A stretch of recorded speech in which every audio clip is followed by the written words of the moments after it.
Card number 2.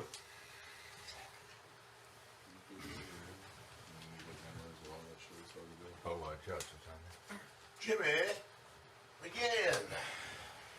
I'm not allowed any water, so allow me to clear my throat.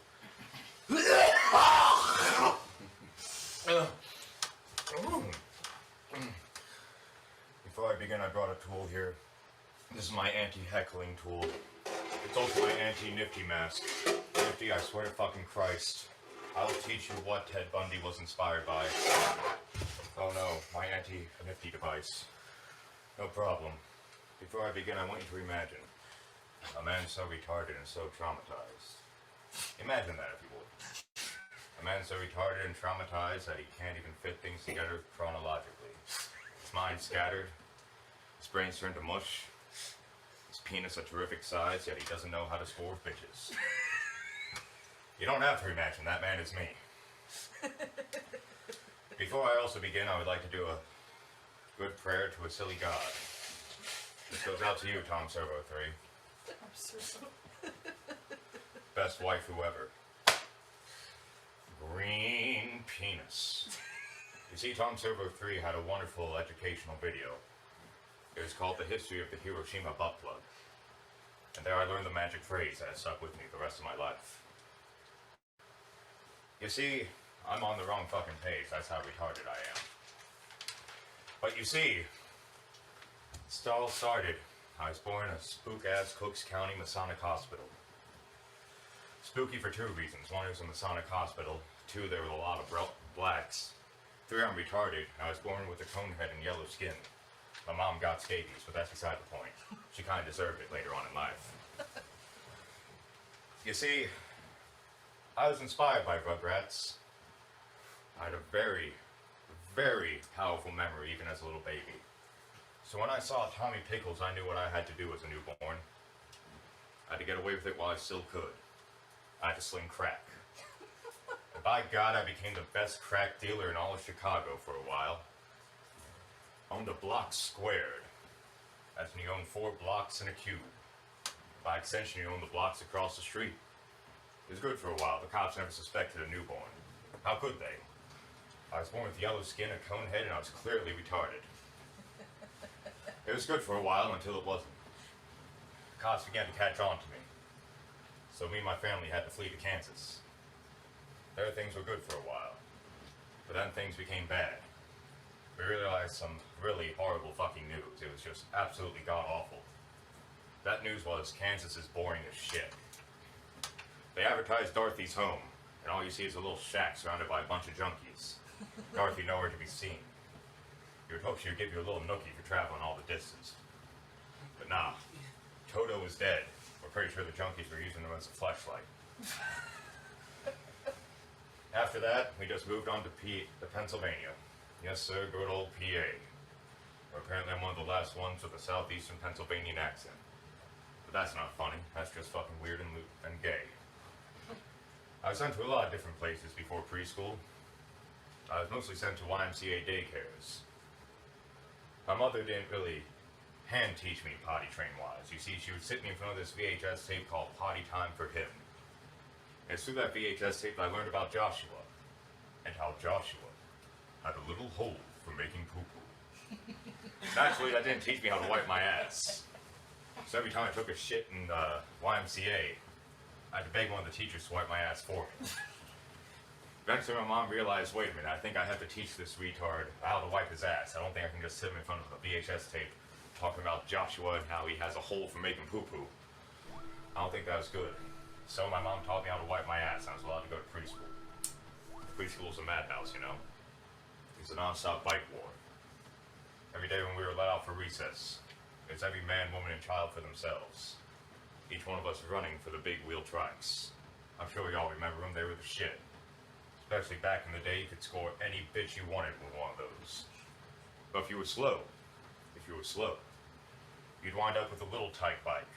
That's one that you have to power with your own feet, like Fred Flintstone. Of course, this is the year 2000. Fred Flintstone moves got you no fucking bitches. This ain't no goddamn Stone Age shit. How the fuck were you supposed to drift and do ollies and whatnot if you didn't have a fucking big wheel trike? if you had the Fred Flintstone bike, you may as well have gone back inside. Of course, I remember there were times when me and the homie would get the bikes we wanted. Each one of us would be running the other off into the grass. See, the way that recess worked in preschool is, if you went into the grass with a big wheel, that was it. You were out, you were done, you were sent back inside. And by God, were we vicious. Run each other off the road, feet getting crushed in between the big wheels. Probably committed some more crimes, but we didn't care. We were 4 years old. We were just learning our shapes and colors and shit. We couldn't have known that. And truthfully, we didn't care. I'll never forget, though, there was one day that me and my homie, we finally made it. We were the bike pimps of that recess. It was just us at the end. And I remember riding in the sunset around the playground, avoiding the grass for a while. Until we got bored and we ran our bikes into the grass, and then the teacher sent us inside. And then, of course, afterwards I got sent into elementary school. I learned some very, very important life lessons then. The first one I learned in kindergarten. Yes, kindergarten. You see, my elementary school was destroyed by a tornado. So when I first went to school, I thought it was really cool. There were barely any lights on anywhere. It was all dark, dingy, leaky. You could see every single pipe. You'd look up to the ceiling, but the ceiling wasn't there. Instead, it was just a hole with two big old-ass double doors. I wish that schools fucking looked like that. That shit was awesome. But that's not the lesson I learned. That school was gay and didn't look cool and all crumbling and gothic. No, you see, what I learned was at one recess. My daddy just taught me how to pee outside, you see. He was tired of me sitting on the toilet like a sissy. So, one day I have to pee at recess, and I say, okay, I'll just go find a tree. So I found a tree at recess, and I peed on it. And then my kindergarten teacher grabbed me by the arm saying, "This isn't a peeing class!" I was very proud of myself, because ever since then I started a school tradition. You see, each new generation of school students that goes to the elementary school that I went to and got suspended from in first grade, but I'm not telling that story now. You see, each generation of students avoids that tree. It's the pea tree, you see. It's like the cheese touch, but just a tree covered in my piss. Even though I got in trouble that day, I still hold pride for that. I started a tradition that no one else could have done. All because I decided to pee on a tree one day at recess. But then first grade came around. In first grade, I learned an even harder lesson. You see, I had a good friend of mine in first grade. We were all crackheads. In fact, we were the teacher's last class. 7 boys and no girls. Now, I saw him being bullied and mocked by some mean kids who were giggling at him. So I ran up to the smaller one and I kicked him in the back. And then I turned and ran, and he pushed me. And I thought to myself, alright, I'm going to stick my arms out to the side. I'm going to become the little airplane that I could, just like in that Sesame Street shit, you feel me? I was up there for what felt like hours. The goal was, as I would glide, turn around, and kick him in the face. And I just remember, in a matter of minutes, what it felt like. Watching my shadow slowly but surely approach the ground. And I did a one-hand clap with his hand. Still clicks to this day. And that's why I learned you can't fly like that. You can't fly just by sticking your arms out to the side. No matter how fun that would be. Later on, I also learned an important life story. You see, my parents took me to go see Santa Claus, and I was really happy. I was extremely happy, the happiest I had ever been. I was grinning ear to ear, and I was going to sit on Santa's lap, and I was going to ask for a box of puppies. No dog fucking jokes, please. I don't like them like that.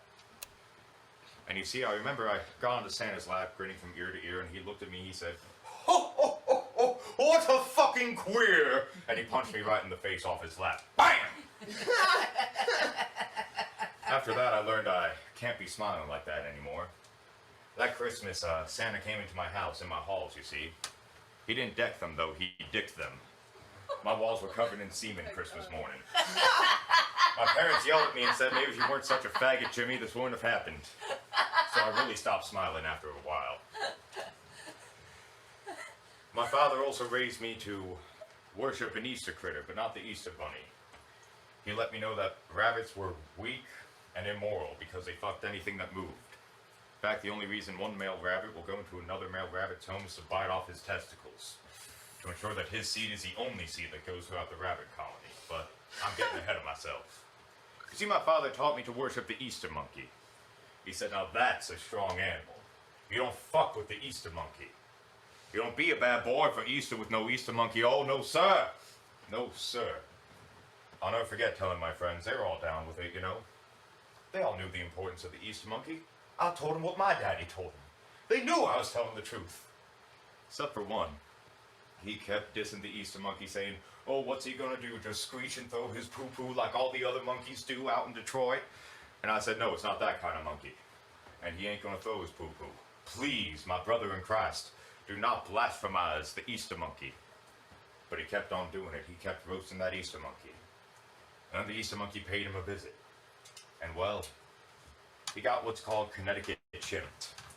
Does anyone know what it means to be Connecticut chimped? I do. Well, you see, there was a woman one day, and she had a friend with a chimpanzee for a pet. The friend said, hey, help me lure back my chimpanzee with this banana. So the woman approached the Connecticut chimp, and the Connecticut chimp chimped her, ripped off her face. My friend wasn't so lucky. His version of getting Connecticut chimped was having his face ripped off and all his limbs ripped off. I told that man, don't make fun of the Easter monkey. He didn't believe me. He's still alive. He's just a potato that cries and moans a lot. But I keep reminding him, you asked for this. I warned you, but you didn't listen. You see, as a child, believe it or not, production has the proof. They can show you the proof. As a child, I sounded like a masculine lesbian. Fortunately, my voice changed in middle school before we learned what masculine lesbians were in sex ed class. Otherwise, I would not have heard the end of it. Of course, when puberty hit, I stopped sounding like a masculine lesbian. And I stopped looking adorable. So the big titty bitches stopped giving me hugs at the store thinking I was just all so cute. Instead, my voice changed. My facial expression changed. And I looked like Anton Chigurh. I also learned that having a deep voice in modern age doesn't guarantee you no pussy. The women at my school were mean, calling me stalker, rapist, pedophile, just because of how I looked and sounded. Of course, eventually I went to the outside world and realized that most of them were a bunch of inbred, ugly cunts. Hideous inside and out. And that they really weren't shit. A wise man once said, I will have no whores, because whores are a penny a score. That means that 20 of them bitches were only worth 1 penny. That's a pretty replaceable rate if you ask me, ladies and gentlemen. And then, of course, with my Anton Chigurh looks activated, I learned to make them call it. They, of course, doubted me, and they thought that they weren't going to lose much. Until I gave them a double mastectomy, machete style. And, well, I gave the flat-chested girls that were nice to me the titties I just chopped off. Everyone was happy. Now, this is going to be really fucked up, you see. My life was cursed. Somehow throughout my life, there would be a bunch of strangers who I'd always mistake to be my substitute teachers. I'd always get taught the wrong shit in it.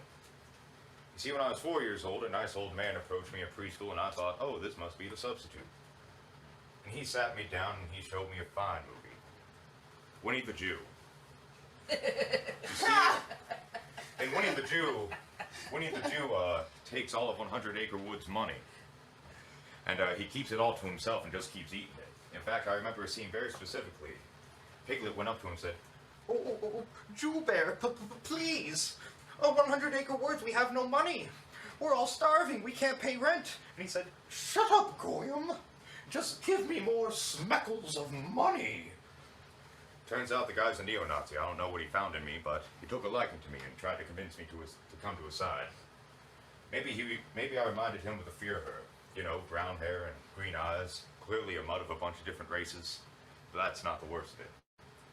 You see, in 2nd grade, I thought I was also talking to a substitute teacher. Some sweet little old lady. Didn't smell bad, reminded me of my grandma. She sat me down and she showed me Gilligan's asshole. It's just a gay porn version of Gilligan's Island. I'll never forget the theme song. Skipper wanted Gilligan's tail, his pants he did unzip. That big fat homo was too large, he crushed little buddy's hip. later on that brought back a lot of trauma. You see, when my parents finally bought cable and I didn't have to watch PBS Kids anymore, they got into TV land to relive nostalgia. Anytime Gilligan's Island came on, I had to leave the room. The flashes of gay porn from that incident just raced through my mind and I couldn't handle it. You ever seen a fat homo break a twink's hip? It's not a pretty sight. Oh my God! In middle school, I was tasked with reading a book. Again, by someone who I thought was a teacher. I was tasked with reading The Diarrhea of Anne Frank. You see, it's about this incestuous lesbian named Anne Frank, and how she talks about how she loves to finger herself, and she wants to finger her sister and squeeze her sister's breasts. By the end of the book, she eats a batch of bad strawberries and has the worst diarrhea recorded in Nazi Germany history. And then the Nazis come up the stairs and find her.